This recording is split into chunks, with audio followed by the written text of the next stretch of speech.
And welcome to Dialogue with Dozie. I'm your boy Dozie Bonner, and tonight we have a giant packed show. Right now, I'm kind of flying solo. One of my guests are on. KV will be with us a little later. Our guest commentator, Coach Steve Davis. Well, we'll give him a pass tonight. He overbooked, and it had to do with his anniversary. So I think we're all good to give him a pass on that one. Let's see. Okay, so I think we'll give him a pass. So right now, until KV gets in, it's me flying solo, but I got some outstanding guests. Listen, that intro told you just what kind of night it's going to be. Selwyn Brown will be joining us shortly, but right now, I don't know. You have to tell me. He's Dr. Timothy Orr. He's also Coach Timothy Orr. He's the head of the sports management program at Hampton University. Come on, Coach Orr, and say hello to everybody here in Dozie land.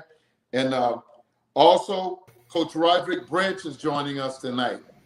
Coach, how you doing, sir? I'm doing well, my friend. How about yourself? Okay. Long time. I'm hoping you all are not picking up that feedback that we've started developing here. Coach Orr, you tell us what you're doing right now, please. Okay. Currently, I am the coordinator of the Sports Administration Graduate Program at Hampton University. I've been in this role for the past 3 years. And Coach, what were you doing before you? I know, but our guests don't know. Tell us, please, what you were doing before you started in that role. Okay. Well, I got a kind of unique background. I've been in the sports industry for over 20 years. I went anywhere from coaching on Division I, Division II level, football coach that is, and high school level. I coached a couple of years in high school. I also was an athletic administrator, AD, at a Division II school in North Carolina, Livingstone College, as well as been an instructor in the sports management field at several institutions. So I kind of got a unique perspective on dealing with sports management and sports administration. Okay. So we got a lot of stuff going on, and the director is in my ear, and we're trying to kind of pull it all together. So if you would go ahead, Toya, and bring on Coach Branch, Roderick Branch, and we'll introduce him. We'll do this together. Coach Orr, we certainly appreciate you coming on tonight. Thank you so very, very much. And we have a background, and we're going to get into it. We're going to kind of do this thing together. Coach Black, how you doing? I'm doing great. And yourself, Coach? I'm great. Listen, now, let me see. Toy, I need you to share this to my page because it's not, I think that's why my people are not on. Let's see. Let's see here. Let's see how we got it. We're having, okay. All right, maybe it's just not showing on this antiquated iPad of mine. Okay, Coach, we've had a long day. I started mine out with 18 holes early this morning. So, and then we had football practice. So we're kind of getting prepared for we're getting prepared for the for this. But I'm gonna let you talk about that. I'm gonna let you talk about that. What we're getting ready for. Coach Black, tell us about, you're the recruiting coordinator over at Plantation High School, where I've been blessed to share about 12, 13 good years with you. And now I'm working directly under you. You're the passing coordinator. I'm now working with the tight ends. Tell us a little bit about the recruiting process and the preparation, if you can do that in like 3 minutes, please. Okay, no problem. Well, first of all, thank you for having me on. Thank you. But second, the recruiting process has changed tremendously. These kids have to be prepared right as soon as they get in school, 9th grade. So, I mean, we identify our athletes and we start the process right in 9th grade. We get them in the right classes they need. From 9th grade, you got to take at least a math, or English, social studies, and the science, which that has to be done every year, all 4 years of high school, for the clearinghouse. So, like I said, it's a stressful process sometimes, but it can be really smooth when you have the kids doing the right thing. Okay. Just share some of the intricacies of it. What does it take? What does it take? I know we're getting ready for early recruitment. We're going to talk about our start on Wednesday. Tell us a little bit about just what does it take? That clearinghouse, the grade, the expectations on the SAT and so forth. Okay. Well, first of all, the grade expectations, they want you to have at least a 2.5 or better. They want you to have a 920 SAT and a 18 ACT. Now that actually fluctuates. If you have a good GPA, the test score can be lower. So that that's a good thing with the sliding scale that they have now. Like I said, the process is after that it's about what you do on the football field. Like I said, if the grades are intact, then it comes to the film. And the film, usually that's just God-given talent. So that's the easy part for the kids. Okay. All right. Coach Orr, you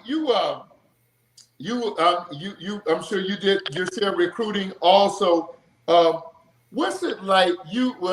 Of course we can talk personally because you were our son's position coach at FAMU.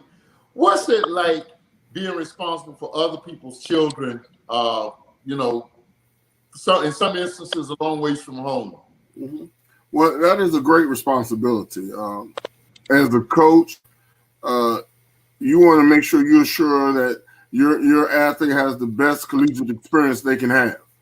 And as most parents know in dealing with coaches, that when they come and sit in your house and have that great recruiting talk with you, they're going to share these common words. Well, ma'am, I'm going to treat your son just like he was my own. And everybody in America is going to say the same thing. Mm-hmm. The thing is that depending on you have to take that to heart, because a lot of times, everybody has that dream that they want to go to the league. Unfortunately, everybody's not like some of the athletes that went to the University of Miami and 14 years of number one first round draft pick. So, that might not be the case.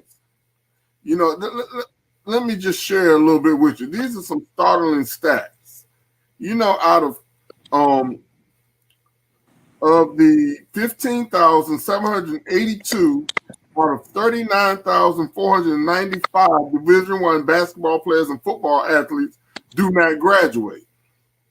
Wow. Did you know that only of that 39,495, only 327 actually make it in professional sports? So what we're trying to say is they got to be prepared for something outside of their dream in that professional sports. Sometimes you always got to have a plan B. And I think it's the responsibility of a coach. In my career, I've been at opportunities. I've been at Division II schools and FCS schools where, I don't know if that was the ultimate goal that they were going to make it in the league looking at these numbers. So the one thing I've always shared with my players, and I try to share to parents, you need to use them while they're using you. You need to get your education. You need to prepare yourself and develop a life skill outside, once this time is over. And, I haven't been a Division I student athlete. I played at East Carolina University back in a long time ago, back in the day. I'm not going to tell my age, but, I done seen the good, the bad, and the ugly. I done seen young men that after their 4 years of eligibility was up, they didn't have a degree, they didn't have a pro career, and they didn't have no suitable life skills. And then all of a sudden, it's amazing how coaches start forgetting your name once your eligibility is up. Wow. So, I took on the responsibility that it was my job to help prepare you for life after football. I thought as a coach, I need to prepare you and train you to help you be the best person you can be or the best whatever field you're going to get into. Because football is not guaranteed to you. Now, Coach, let me ask you this. I know the larger schools have I don't know what the name of the position is, but they have a person now that kind of helps that kid, particularly with the state eligible academically. But as a position coach, Are you kind of responsible for your kids also? Do you assume that role, or how does that work? Is that split up? Always. I've always had a special interest. I've always had special, and they have what they call now academic advisors, life skill coordinators. That's what they have at the collegiate Division I level. And I've always, as an assistant coach, wherever institution I was in, I always took a special interest in the academic progress of my students. I wanted to make sure they were on track, that they were actually getting some out of this experience besides just playing football. Because, the thing that hurts me the worst is that when you look back on your collegiate experience, the only thing that you got out of it was that you played 4 years of football, then I done failed as a coach. Wow. You missed the whole point of being there. So, yeah, as a position coach, I think all coaches take a special interest. Stay on them, monitoring them, making sure that's why they have those study hall hours, trying to make sure. Now, you can always give them that opportunity. Are they going to take advantage of it? Unfortunately, some of them don't. That's why you look at the graduation rates. Some of them just go there with the identity of they just want to be the next professional athlete and not thinking that education is important. But education is more than what you just learn in the classroom. You got to learn about life. How are you going to deal with adversity? How are you going to deal when you have to provide for your family? What are you going to do? Are you going to do the right thing or are you going to do the wrong thing? So as a coach, that's sort of the role I took on, is trying to prepare those students to do the right thing once they graduate. And those are one of the things, the biggest joy I have is when I hear back from some of my old players and they reach back to me and just say, well, Coach, I didn't understand it back then, but I appreciate all you did for me. I'm doing well. And I'm so proud of some of my former student athletes. They're doing some outstanding things, your son included. I'm so proud of them. And hopefully something, a little bit that I taught them, helped them to be the person they are today. Bless you, Coach. Coach Black, is Coach still with us, Toya? Is Coach Brent still with us? Okay. All right. I don't know. We're getting back. Well, Coach, let me ask you this. Mm-hmm. What are some of your best experiences, coaches, and what are some of your not so pleasant experiences with some of the kids that have been entrusted in your care? What is? One of the things. Let's see. Is he back on? I think Coach Black is having some connection issues. Go ahead, Coach. Answer that. Okay. I think some of the best experiences I've had, again, like I mentioned before, I think in the overall picture, when you have young men, and I'm not going to call names, but young men that kind of reach out back to you and just, they follow in your footsteps. Either they get into coaching and they call and ask you for your opinion on certain things. I've had several players call and just say, Coach, I'm going to have an opportunity about doing this position or this job. What's your opinion on it? What you think about it? Some of them, they'll just call back to check on the old man and see how I'm doing. And, I just feel so fortunate about that. I think those are probably some of the most positive things that I get out of the coaching experience, when you see how these young men have matured and developed and become the person that they have. Then on the other hand, some of the things that, might have been disappointing is that you have a young man that's so gifted and talented, and that they knew they was going to be the next Bo Jackson or, the next Michael Irvin or whoever it might be. And the issue is that it doesn't work out for them, and they have nothing to show for it. And you try to prepare them for life afterwards. You always got to have that plan B, and don't let your circumstances control your situation. And unfortunately, they did.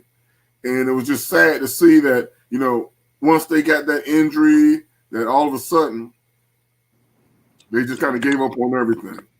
Coach, That, usually say this for the end of the show when my brother's here. He kind of does this, but I see one of your former players just said, "I appreciate you, Coach," or I think his name is Dozie the third. I appreciate him too. Coach Prince, let me get this cleared up right now. You are on Facebook as Roderick, Coach Branch, Coach Black, Sap. Is it all right to just call you Coach Black? That's fine, Coach. That's okay. I mean, that's what everybody called me. So yeah, that's fine. That was the producer. Coach, we asked you to come on tonight, and thank you again for coming on to ask you about your preparation because you are our recruiting coordinator. You get our kids ready. But I want to just ask you to go back into, because you played junior college ball, correct? Right. Who made the biggest impact with you while you were away from home in a foreign setting? Who was the person that poured into your life while you were away? Steve Davis, our head coach. He coached me in high school. So he was one that I reached out to, whenever I had issues or anything like that. So definitely Coach Davis. But I mean, who on the scene where you were? Was there who was? Where I were? I want to say probably our academic advisor. I deal with him a lot. Okay. Because he could relate, coming back from the same background that we came from, so he related to a lot of the things that, us coming from South Florida and stuff like that. So that's who it was for me, the academic advisor. Okay, Coach. Well, Coach Branch has. I mean, we've been blessed. And Coach, I've been blessed to be a part of a great staff. They coach the great Tyrone Moss and other great athletes over at Ely, but they also we've had some amazing talent. If you saw the Miami Dolphins game yesterday, Chris Lamont, who played quarterback for us, threw the springing block on their punt return.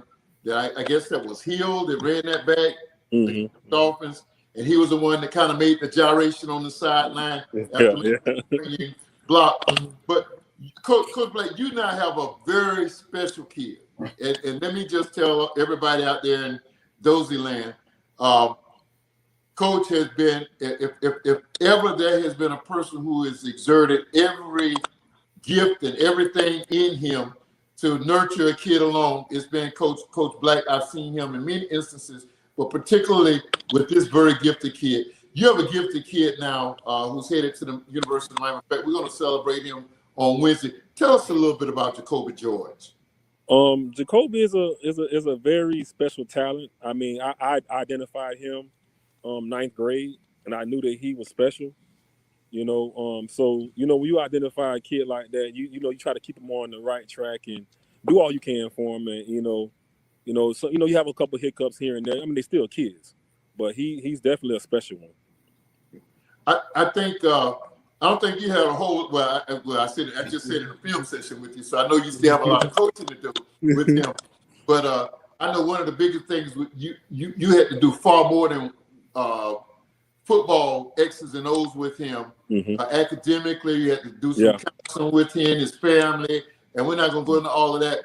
But all of it's paying off. So tell us where he's heading and tell us about the celebration on Wednesday and early signing day. Okay. Well, whew. Hey, I had some stressful nights. I can tell you that.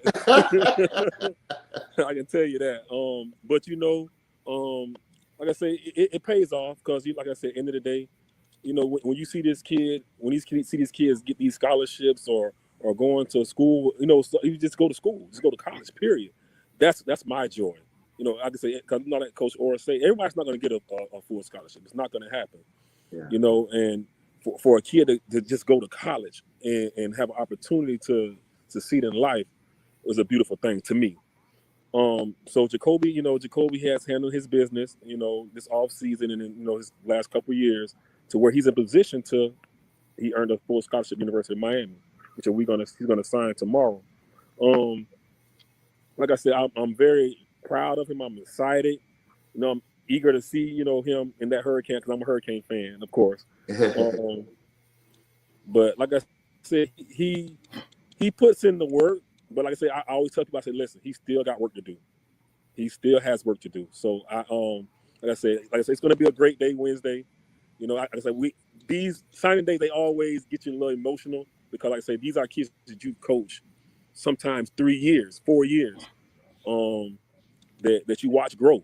And I literally watched Jacoby grow as a kid because I mean my wife was his teacher, in pre-K with my daughter. So I've literally watched this kid grow from a little pup to now.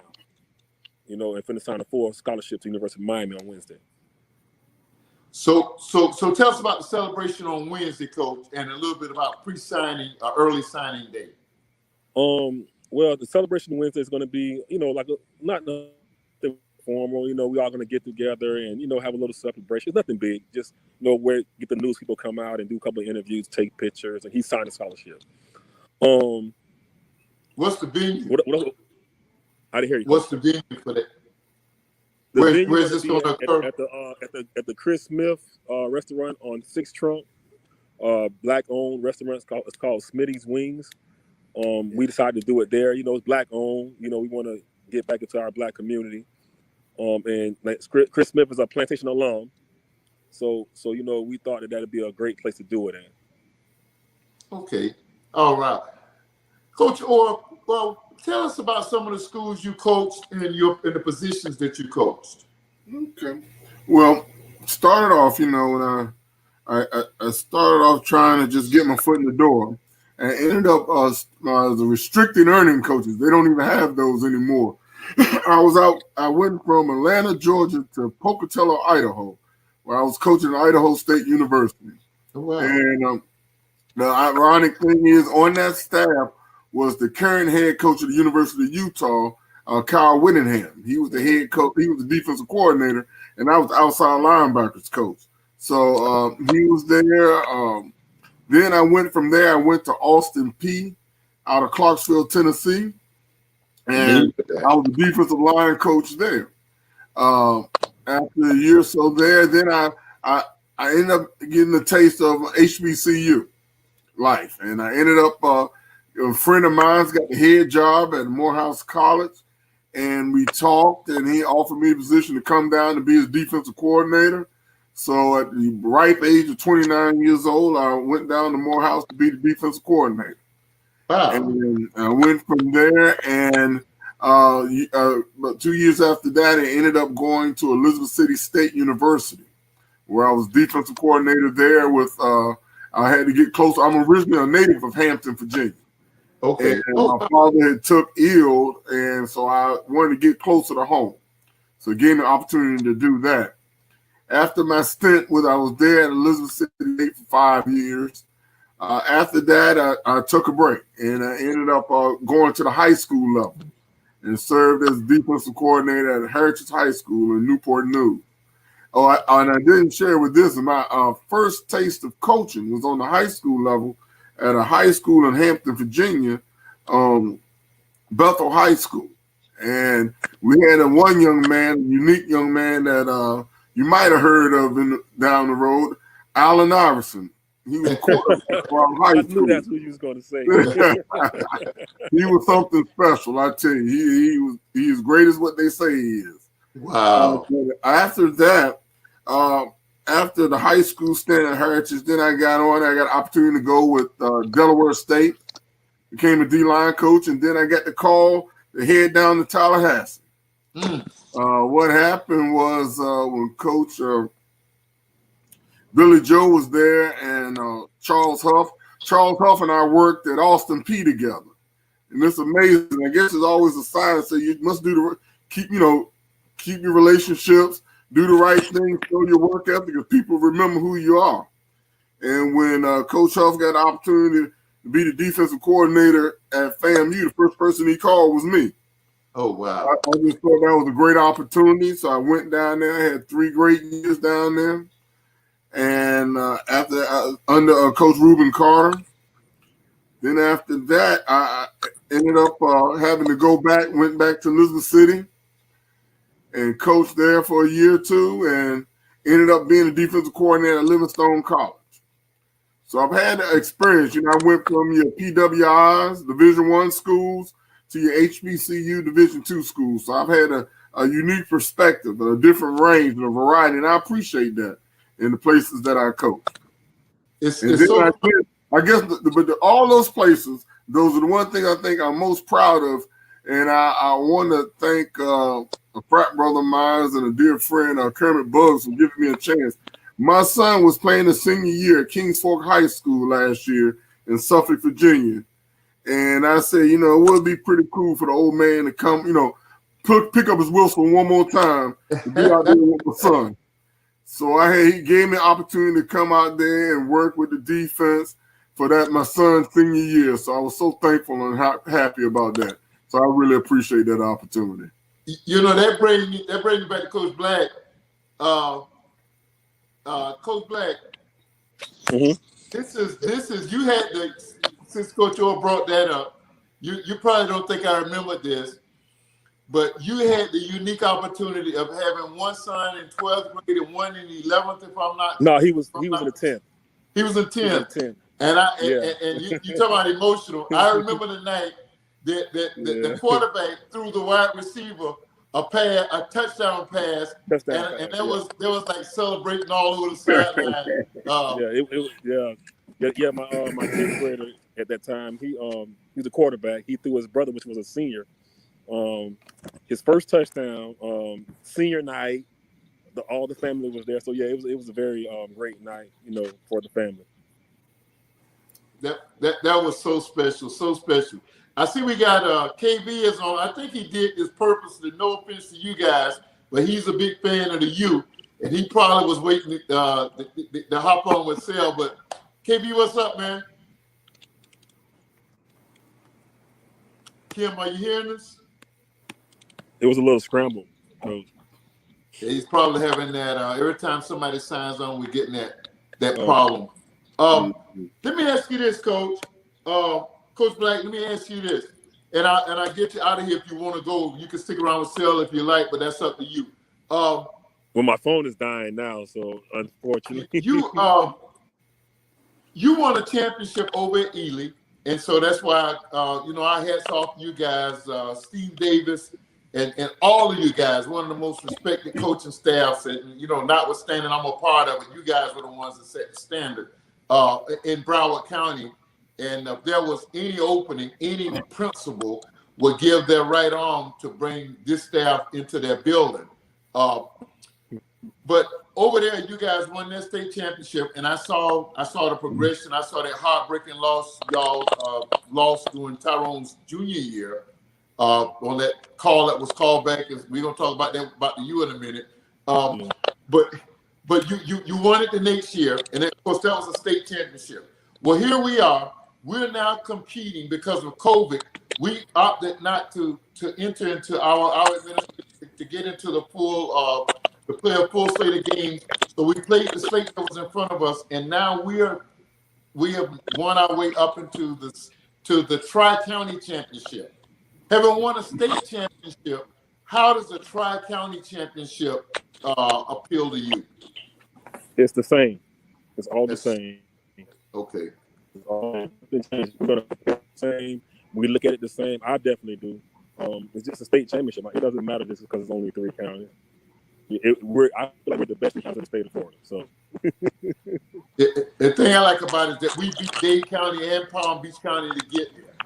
So they can't say we ducked anybody or anything like that. KB, are you hearing us any better, man? I can hear y'all now. I don't know if it's still garbled. It was garbled earlier, so it's coming in a lot better now. Okay, that's Dr. Timothy or Coach Orr. He coached Dozie at FAMU. He now runs. He's going to talk about that in a minute. And that's Coach Black. You get him up at the barbecue place in Jacksonville. Cotton. Okay, all right. I remember that. Okay. How y'all doing tonight, gentlemen? Doing well. How about yourself? Good. Glad to meet you. Coach, let me ask you this, Coach Black, and did you say, because we were having that issue with the sound, did you say you are going to stick around with Selwyn and you're going to opt out? Well, I guess that kind of settles that. He's having some issues. Coach, take about 3 minutes before you get out of here. We told you we'd get you out in 30 minutes. Tell us a little bit about what you're doing right now. Okay. And your preparation for that. Okay. Right now, I'm currently the coordinator for the Sports Administration Graduate Program at Hampton University. And basically, what I do, we have at Hampton University, we offer a master's degree in sports administration with 2 concentrations. One is intercollegiate athletics administration, and other is sports business leadership. Those people that are interested in working to become an athletic director, working in athletic administration, even coaching, that will be a great opportunity and a great track to go on. Then those, we have a lot of students that are interested in pursuing a career, maybe being a agent or a front office personnel worker, or maybe working even with recreation, parks and recreation, which is a great field to get into. I was surprised once I studied and learned a little bit about it. It's amazing the opportunities that are available in that industry. But what I do is just I'm monitoring. Not only do I teach classes, but also academic advisors, our monitors. I set up internship programs. We have a great opportunity. We have people who have done internships with professional teams, sports agencies, the local parks and recs, whatever it might be. We've been fortunate of different colleges and universities. So we've had an outstanding opportunity, a great group of young people who are learning and making their mark in the sports industry. Like I said, those that are interested in undergrad, Hampton University is an outstanding institution, one of the top HBCUs in the country. We have a great chair who is Ralph Charlton, who's the chair of the sports and science wellness department. He does an outstanding job. I mostly focus on the graduate program, but we are excited. And like I said, if you've seen the link on the screen, feel free to take a look at it. Those that are looking for an institution, a great institution, a great program, take a look at it and see if it's something you might be interested in. We'd love to talk to you. And like I said, we have great opportunities, great internships. We have alums who work for Philadelphia 76ers, works for the NBA. We got some that works for the St. Louis Cardinals. We have some that works for the Olympic track, the Olympic games coming up. So we're real excited. Work with Nikes and Beat by Dre. We have a lot of them. So we're definitely proud of our program, and we look forward to bringing some more new and fresh blood coming in, people that's interested and excited about the sports industry. Coach, we certainly hope that somebody will tell you when you ask them what led them to come to that program, that they're going to tell you they saw you on Dialogue with Dozie and saw the website, and they came on as a result of that. Thank you so much. Let me just say this publicly. You were more than I mean, as a parent, and I was just more than elated with how you shepherded our son. And we just thank you immensely. You saw his comments. He basically was expressing the comments of his mother and I, and every parent should be able to I'm sure feel the same way. Thank you so kindly, and we'll be asking you back on at some point. Look forward to it. Y'all have a wonderful evening. You as well. Thank you. Thank you. Thank you. KV. Yo, man. We got a crazy night going on, man. The Electoral College has certified that Joe Biden's president, but we'll talk about that later. I know you're a fan of the U. We got one of the first OGs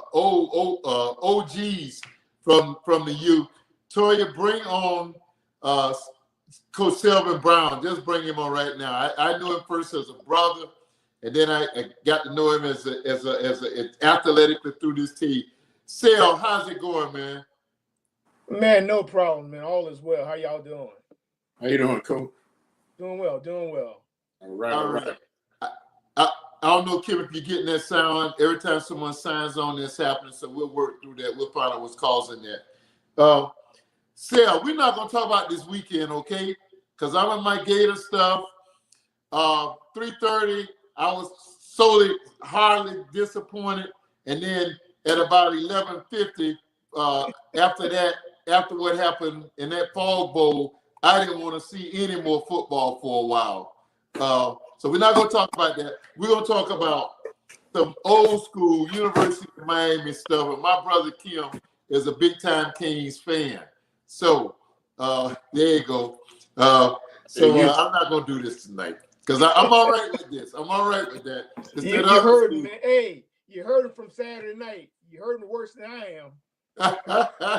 that's hard to look at. That was and then the basketball team got beat on top of that too. Both basketball and football lost. That was crazy. That was crazy. That was we lost the game on a bonehead play, and then we lost on a field goal that you thought was a gimme. So anyway, I gotta ask you a question real quick, though. Hey, Selwyn, you think the DC gonna get fired, man? Listen, whether he gets fired or not, one thing I do know, it's the topic of discussion, and in my own personal opinion, I think change needs to be made. Yeah, okay. I we're on the same page. I thought the same thing. Yeah, change needs to be made, man, because what happened Saturday night, records were broken, history was made, and things happened that has never happened before. So again, totally disappointed.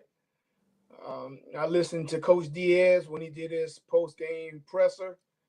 He said he didn't recognize our team out there, but can't put it all on the coaches.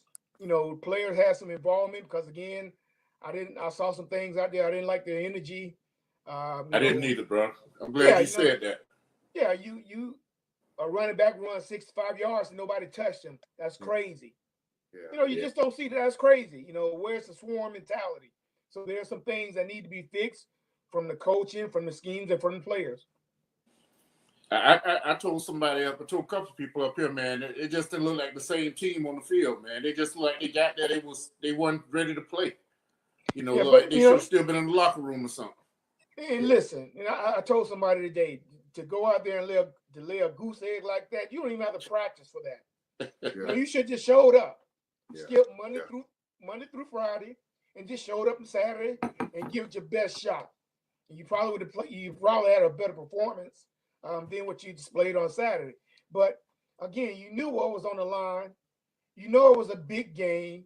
North Carolina is not a new opponent. Right. And you go out there and you just stink up the field. I mean, it was totally embarrassing. Well, you know what? What really hurts was that it happened on both of our home fields. When I saw the guy doing the U down sign and I saw the kicker doing the gator chop, that just oh man, it just ruined my whole weekend. But I tell you what, Selwyn, let's put this in some perspective. At what point were you a part of Snellenberger's first championship? Yes, Snellenberger recruited me. Well, tell us about the State of the U then. Tell us what that meant.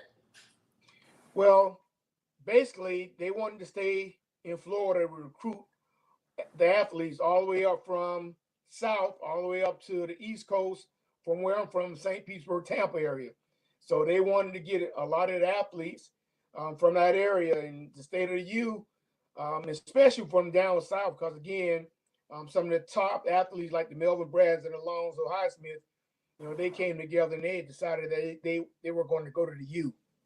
And so, again, man, just a lot of no-name people, but great athletes, hard workers. Some of those guys were dual athletes, Brad and Charles Henry and Winston Moss not only played football, but they also were track, people that did very well. And so you're basically not only bringing in football, you're bringing in athletes. And, man, when we got there, man, how many ever 25 of us, man, we really didn't know each other, but I'll never forget that first night. We walked down US 1 to see a movie, and we really didn't know. We were just walking down, me from small St. Petersburg, I'm in the big city of Miami, walking down US 1 with 20-some other guys, and man, we watched this movie, and on the way back, man, we sung and danced all the way back from the movie theater to the campus. And that's how it was for the next 5 years. And we partied hard, man. We worked hard. We partied hard. We did everything together. And man, it was a good time. Good time. Yeah.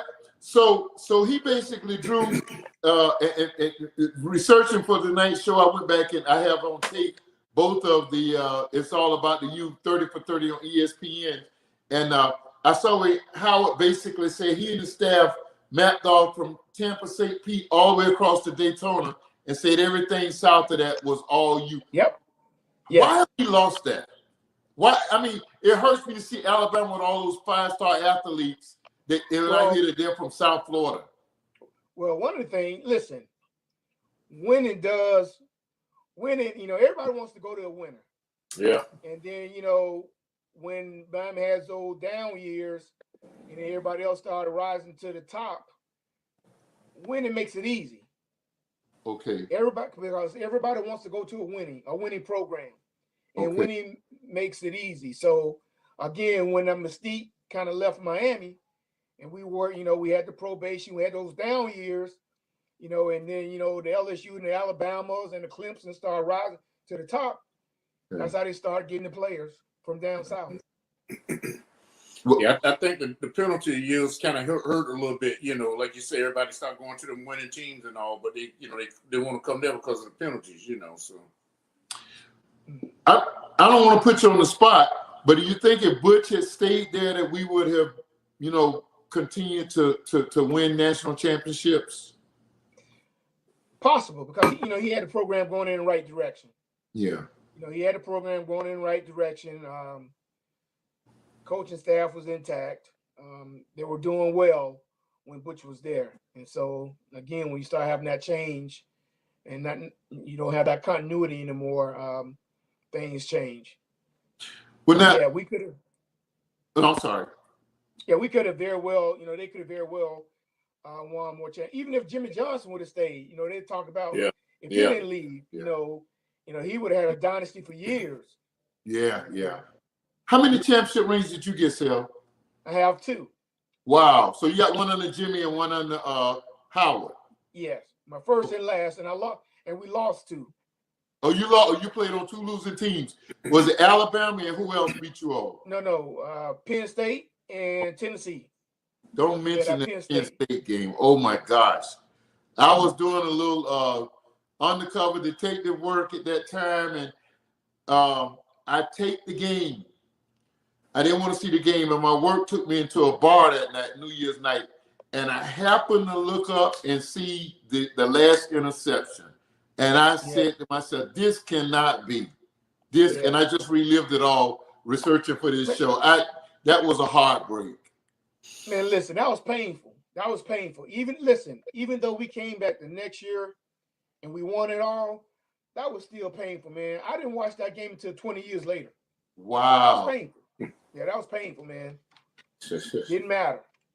I'm gonna let KB weigh in, but you got to tell us what it was like putting those fatigues on. And that's what I was getting ready to talk about. Yeah, go ahead. That's what I was getting ready to talk about, man. Putting on them fatigues, getting ready to go to war, man. And I had a friend that played at Florida State. A guy named Ronald Lewis played at Florida State, receiver.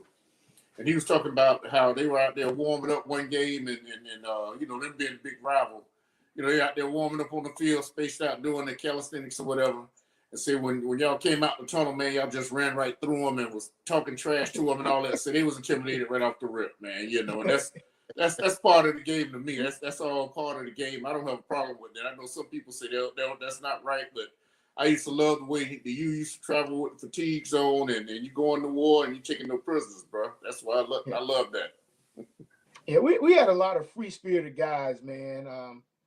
Guys that they were leaders that worked hard. And again, we were close. We paid the price. Listen, we knew we were good, but we also knew that nobody outworked us. Nobody conditioned harder than us. And so when you put that formula together, you're good, but you're still willing to pay the price as far as working hard at a high level, competing at a high level, and taking care of business when it comes game time. Hey, but we had a lot of free-spirited guys, man. A bunch of wild guys that just did some crazy stuff, man. And that whole thing made us the U.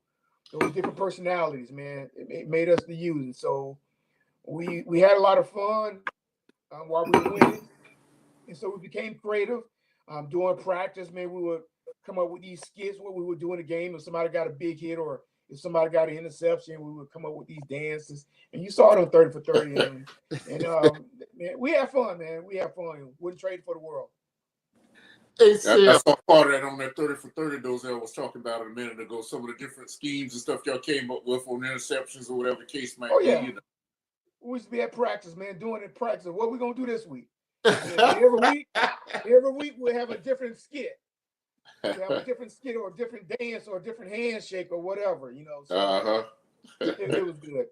This is we're gonna share this show out afterwards, and we gotta orientate our audience to start looking at the dialogue for Dozie platform as opposed to my individual one. So we're gonna get this out because this is just a gem of a show. Thanks again for stopping by. So let me ask you this: Dan Lebertard said that Randy Savage was not UM's first black coach. He said it was Jimmy Johnson. What do you say about that? Hey, man, Jimmy, when Jimmy came in, just totally different. But I tell you what, Jimmy was a great coach, but his assistants, man, it's just like a player. When you get 1 or 2 or 3 good players, it makes your defensive offense, good. Man, he had like 5 or 6 great assistant coaches, man, and they really put the work in, and they really build that rapport with the players, man. And we had a good relationship with our assistant coaches, man. So it was like, we would run through a wall for them, man. So, the Dave Wansteads, the Tony Wise, Coach Campo, DB coach, Bush Davis, man, all those guys, man, and a lot of those guys went on to become head coaches in the NFL or at other universities, but just great coaches, man, that love their players and just build that rapport with players as far as trying to lead and guide us to be young men while we're playing football. KB? So let me ask you something, man. I did security with the Jacksonville Jaguars for 16 years, from the year we got them, 1995, all the way up to up in 2012, I think, whatever the 16 years was. But anyway, and at the end, when Coughlin was there, he had everybody's attention. Everybody bought into what he was giving them, and you saw the results on the field. We had 2 AFC, went to 2 AFC championships, in a 5-year period under Coughlin. Fortunately, they said he was too hard on them, so they let him run him up out of town and everything. But what used to burn me up, man, is in my last few years when I was working there, it was with Del Rio and Gus Bradley, I believe it was. That was there before Jack got there. But anyway, and those guys come out on the field, and they're talking about everything else but football. And we go out there and get our butt drug up and down the field, man. They come off the field, they still talking about everything else but football. That used to burn me up. And to hear you talk about the coaches, the guys bought into what the coaches was doing, the assistant coaches and everything. That's so important, man. People don't realize how important that is. I played the sport, that not at the level that you played it, but I played the sport, man. And I'm all in on game day, man. I'm ready to leave it on the field. And just seeing those guys go out there and to me, taking it for granted, your talent you got or whatever, you're just not leaving it on the field. I mean, you come out there talking about what move is playing and all. I'm close enough to hear these guys talking about this kind of stuff, man. But it wasn't my place to say anything to them. But that used to burn me up, bro. And I don't know what's going on with the team right now. We won't have no leadership in the coaching division or on the team. So I know when Baselli was there with the Jags, he kept everybody in line. Him and some other guys, Fred T, and all the players stepped up. Even our center, man, was stepped up. And kept everybody focused on what was going on. Now we don't have that anymore. The results are showing, So to hear you talk about that coaching is very important. Listen, Coach Nellenberger, man, listen, the year before I came in, I think the Hurricanes went 7-4, and they lost 4 games, maybe in the fourth quarter. So the year I came in was 1983. We had 3 of these. 3 of days. The only time we ever had 3 of days. And man, and that's where the 4 came in. Because again, he vowed that you'll never ever lose a game in the fourth quarter. And we went 3 days, and man, listen, that was some of the hardest practices that we've ever gone through. Matter of fact, one of our players, Jarvis Redwine, he couldn't take it. He couldn't take it. I'm coming from high school. Listen, we had to, again, we became close on our first night, but we had to come together and decide, hey, are you sure you want to do this? Because they took the fun out of football, and we're young, we're 17, 18 years old, coming in. We're going through 3 days. It was like boot camp for real, man. And he got the butter from the duck, 3 days. Wow. The butter from the duck. And we did some stuff that we've never, ever done again, ever. But it paid off at the end because, again, we were determined not to get beat in the fourth quarter. We wouldn't quit. We was going to fight. And we won that championship the first year. And we looked back at that and we said, this was why we worked hard all year. This is why you went through these 3 days to get to this point and to win our national championship my very first year. Man, never did it again. This is good stuff. Dan Leberton can have Michael Irvin or Benny Blaze and any of them on. They're not going to get the stuff we getting out of Selwyn tonight. Sal, let me ask you this. Who was a bigger rival for you guys? Or who did you personally hate? And I'm using that word most. Notre Dame or that former all-girls school over there in Tallahassee? Notre Dame. Wow. Oh, yeah, Notre Dame. Still don't like him today. Just don't like Notre Dame. Well, they used to have, what's the coach? He used to be back in the day. He thought he was just a clever. Holtz? Was it Lou Holtz? Lou Holtz. Yeah, Lou Holtz. He just want to be sneaky and clever, think he's smarter than everyone else. And he just try to pull the wool over your eyes. Couldn't stand him. Couldn't stand Notre Dame. And so we took care of him, though.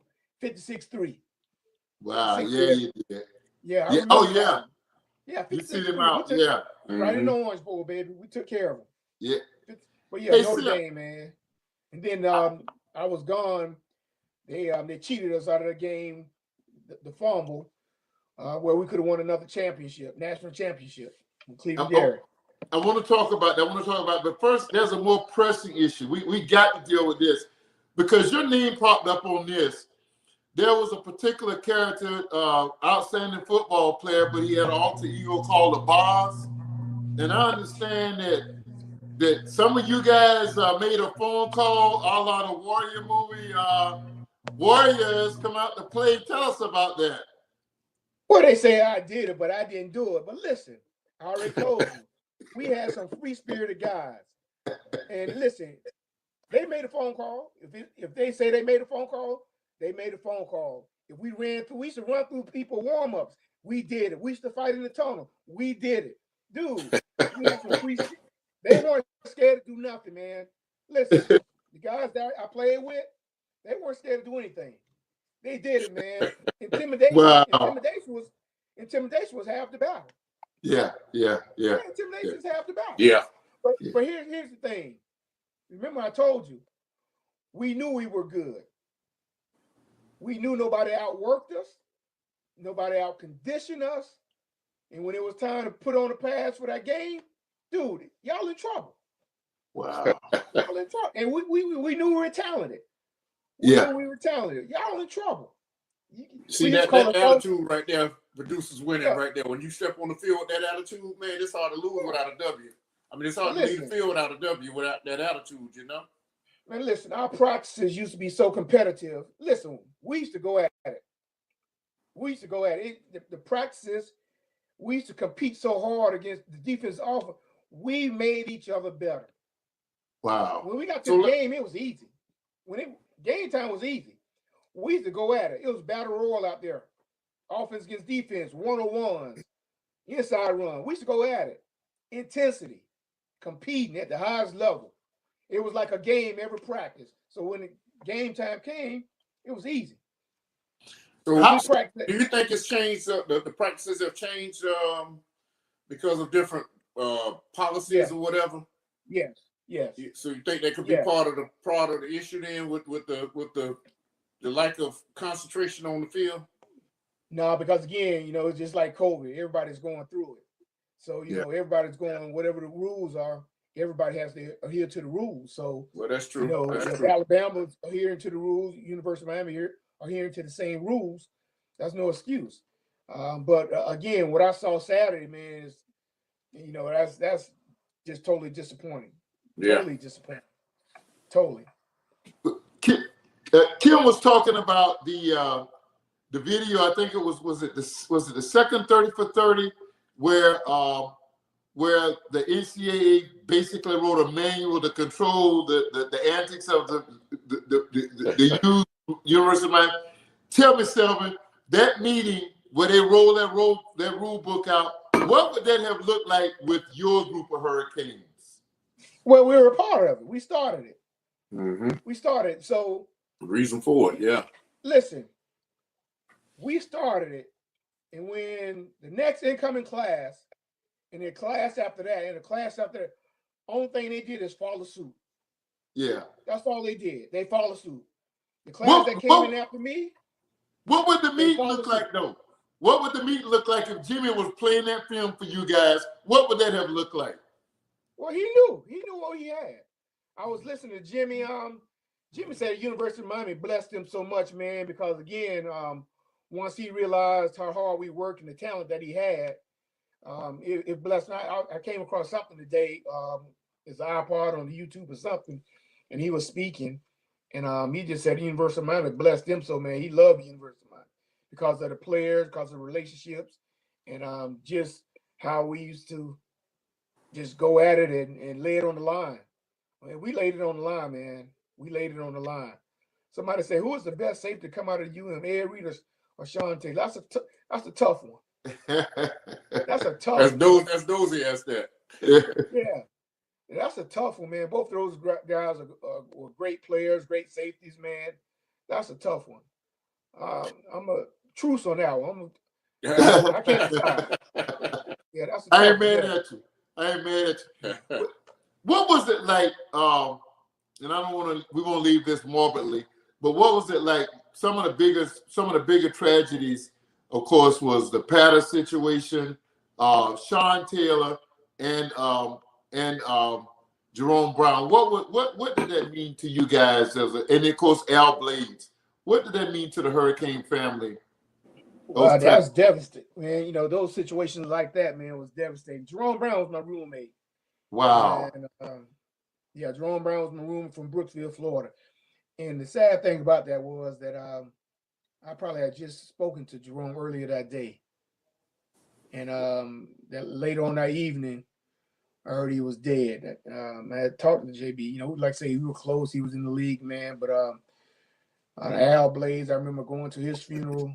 Man, those situations, they're tragic, man, and you just feel for, you know, young brothers just taken away so early, you know. Yeah. And so, yeah, just heartbreaking, man. Just heartbreaking. Heartbreaking. Put a little light on the situation. You know how funny Al was when we first relocated down here, and Kim and those of our viewers. Selwyn and I, our first attachment was at church. We attended the same church, and he and his wife worked with the ministry I was a part of, and we just had a great time. He gave leadership in that ministry. But Dozie, I borrowed my son's name for the show. Dozie and I, when we first moved down here, we followed Dillard High School that year, and we went to particularly all of their home games, and I think they were 9-1 and lost in the semifinals or the finals or something, state championship. But so we were at a game, and these guys were cracking up in the stands. I mean, we couldn't watch the game. We couldn't listen to the band because these guys beside us, they had the whole row cracking up. And of course, I don't know anybody down here yet. But you know, I lived at the church back in them days, and I would get out on Friday night. But we just rolling. All of a sudden, at the end of the game, this guy stands up. He says, "Hi, I'm Al Blades, University of Miami. This is Dan Morgan," and everybody just gave my hand. That was one of the funniest things. I mean, they cracked us up the whole game. It was so hilarious. Kim, we got to get Sal out of here. You got any closing comments before I ask him this devastating question? No, brother. Hey, it's got to be an honor to be with the 80s Canes, man. It's just a pleasure to talk to you. Thanks for taking time out to join us tonight. No problem. I appreciate it. Anytime. Them Canes from the 80s, boy. There wasn't no teams like that nowhere in college No, football. sir. There won't never be nobody else in college football like that. No, sir. Hey, we used to wreck it, man. We used to wreck it, and we know, we meant business. And like I said, we had fun, man. And that, like I say, memories for a lifetime. I think the biggest tribute that y'all could ever have. I mean, we know what Uncle Luke meant to the program and everything. But I think the biggest tribute you could ever heard was Snoop Dogg and DJ Khaled's All I Do Is Win, Win, Win. Talking about like the U in the 80s. Yeah. That was Somebody from the West Coast come out and say that, man. They paying attention. Oh yeah. We had fun, man. We had fun. Definitely, we had fun. I hate to take you out on this note, but one of the I would love to see you guys stop this thing that Sabans do. I would love to see them get mollywopped by one of them U teams of the 80s. You kind of hate my Gators too, don't you? Yeah, but listen, they are right. But listen, we got along with everybody. I mean, listen, whether they went to University of Florida, whether they went to Florida State, whether they went to Oklahoma, we had this chemistry where we built rapport with those guys that played at other schools. And before we went to camp, we used to have this big party at the Eden Rock and Fontainebleau. And man, all those guys used to come down, man, every summer before they went to camp. That's awesome. We competed on the field, but we built friendships, man, from people all across the country, man. All across the country. So that's awesome. My brother, before I left Florida, and I had the chance of kind of like helping coach or whatever. His team won the Police Olympics basketball, and man, they had to fight Dade County. Like, what y'all had to fight the 3 games, right, Kim? Man, those guys, man, we because some of us would end up staying at the same hotel because the Police Olympics will move around the whole state of Florida every year. So it might be in Tampa 2 years, then it go to Miami for 2 years, Jacksonville for 2 years, Orlando for 2 years. But anyway, we end up staying at the same hotel with some of those guys, man, and we sit out there because of history. We play them every year, and we sit out by the pool, man, have a cold one at the pool. Yeah, when it's time to step on that court, man, we ain't got no love for each other, and it shows. Boy, we get out there, man. The fans be going at it with each other, but after the game over, we back to dapping each other up and everything, man. It's all leave it on the court, bro. Yeah, man. That's how we operated back in the day, man. Never seen nothing like it. I had knee surgery, and I was getting ready to leave to go to grad school, and one of the guys was in Tampa that year. And Kim and them had come back from a 1-0 deficit and was in the finals game, and it was real heated. And this dude, they were about to go at it. And I'm up there on the crutch. I say, man, I'm going to have to, this Negro ain't going to bother my brother. Now I'm going to have to get in and get down on this. But, hey, Sal, I boycotted that school in Ohio, in Columbus. I didn't want to see nothing they did for a long time. It really wasn't until Urban Meyer went there after that game. And I just looked at that play right before we went on the air. Was that a bad call or what in that 2000? Bad call, man. Bad call. Never forget it, man. The pass interference call in the end zone. Never forget it, man. And even today, even in the NFL, you got instant replay or to review a bad call, man, and they still don't get it right. And so that was just a terrible call. But instant replay has helped. Because if not, there would be so many bad calls, man. Just look at the targeting. How many times they've called targeting on a player and they had to reverse the call. If it wasn't for instant replay, a whole lot of people would have been thrown out of the game. Right. A whole lot of people. Right. So I understand the referees are human, but man, you got to get something like that right, man. Yeah. That would have been back-to-back national championships, man. Yeah. Back-to-back, man.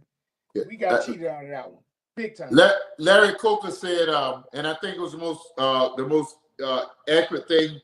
He said, "You just don't make that call in that game. with that on the line, and I think that was the most accurate thing you could say about it. Yeah, listen, I mean, and he threw a late flag. Yeah, right. Yeah. A late flag, man. You know, people start running on the field, and dude, what are you doing, man? Yeah, that was crucial. Those and I had run out. We had run out into the streets, jumping up and down. It was unbelievable. Well, we can't go out on a sour note, but I got to ask you this here and out the door, and I'm putting you on the spot. I know. Who was the biggest character in the history of the U? The biggest character.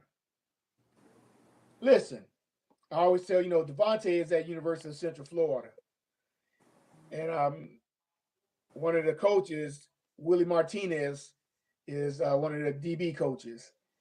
Him and Dave Dithart, they were characters, man. They were, and I tell Devontae, Coach Martinez was such a clown, and they used to do these skits, man. Him and his buddy, because they were roommates. And man, listen, they used to keep us in stitches. They used to do some of the most unbelievable stuff that you ever want to see, man. So I make them laugh at Coach Martinez, and Coach Martinez knows, man, they were clowns, man. But like I said, we had a lot of free-spirited guys. No matter what color you were, no matter what race you were, we just had a lot of free-spirited guys that kept it fun, especially when we were working so hard to be the best. So I guess when Two Live Crew joined in, it made it even more of a party. Hey, we were like movie stars, baby. We went everywhere free. We were all the club. We were like celebrities, baby. We didn't have to pay to get in concerts. We didn't have. Oh man, we did so much, man. On one of the 30 for 30s, man, Michael Irvin talked about they used to be at clubs and the Dolphin players, y'all had to get the Dolphin players in the club. Man, listen, we didn't have to pay for nothing. Yeah. Wow. We didn't have to pay for nothing. Like I say, we have fun, man. We have fun. I keep saying I'm gonna get you out of here, but I'm gonna do this for you. What you guys did for South Florida, because I don't know, I was talking to the guy on the golf course today. During that era, the bottom was just like looked at as like. In fact, I was offered a job, and I said that's nowhere on the radar because the drug situation was so bad. The riots were going on. Of course, 30 for 30 chronicles that, but I lived it and knew it. But you guys just really just uplifted the spirit, and we're ever two things we're indebted to. We're indebted to Miami Hurricane football, Coach Snellenberger, Coach Johnson, Coach Erickson, and Coach Corker, but also to the production of Miami Vice, what it did for our region. And, yeah, man. Sal, man, I can't thank you enough for joining us tonight. We really, really, truly appreciate it. Hey, no problem, man. My pleasure. My pleasure. We love you, man, and y'all going to win that championship next week. That's this week, right? Yes, sir. Yes, sir. Yeah, his son is playing American Heritage High School, and they're in the championship game tonight. I mean, this weekend, and we're in the championship game. So let's bring all this stuff back to Broward. Yes, sir. Yes, sir. I appreciate you guys, man. Thanks for having me. Easy, right, we love you, man. You and Miss Renee and family have a great Christmas. We'll do. You too. All right. Much love, bro. Take care. Yes, all sir. Right. Hey, Kim, that was just probably one of the most fun shows we'll do in a long time, man. Yeah, I miss the other man. I had boxing practice tonight. The PAL kids, I coach them sometimes, so I'm a fill-in coach over there, so I had to go do that. That's why I got here late, man. I haven't even eaten yet, so I got to get me something to grub on. We'll let you go to do that. Because we got some great shows coming up. We're going to do on the last Monday night of the year. We're the show that we have not taken off since we have started having fun with the pandemic. And as this ending, the show will continue on. We have a year in review, and we're bringing a great panel on. That's the last Monday night in the year. The first Monday night, we're going to talk about priorities. We're going to bring Coach Curtis, Life Coach Curtis, back on, and Miss Shea, talking about setting priorities, and Pastor McKiss. We're going to get him back on, talking about spirituality. We're going to talk. We have some transplant victims, recipients. We want to bring them on. On the King Show, we're going to talk about the violence on the streets of Jacksonville. Some of the people who are there trying to do something about it. And we're going to have another one of those recovery shows. Excuse me. A person who has been down and turned it around. So, but next week, we're going to have a very special show. It's going to be called A Very, Very Varner Christmas. And that's all I'm going to say about it. Join us. We have gifts for our guests. Not our guests, but our fans who have been with us all year long. Those gifts we've been talking about, they're going to roll out on next Monday night. So we appreciate you joining us. Got to get Kim to eat. I got to get my throat cleared. But we thank you. We thank Coach Black, Coach Orr, and my brother Selwyn Brown. And man, I'm always feeling better with my brothers here. This is Dialogue with Dozie. We're looking to see you.